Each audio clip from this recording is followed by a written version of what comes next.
Napakaganda, napakaganda ng tanawin sa nayon mula rito sa Amaca.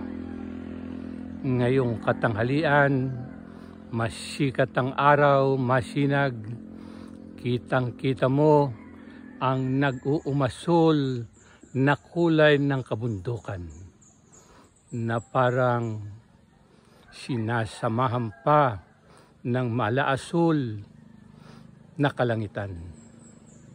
Karagdagan pa ay ang tanawin dito sa bundok Tilaok, ang the wildflower, ang dulok-dulok. Talaga namang sa katanghalian, ipinakikita niya ang kanyang magandang bulaklak. Iyan po ang the wildflower, ang dulok-dulok. Paano mo pagsasawaan ang kalikasang nakapaligid sa Amaca? Mahirap mong takasan.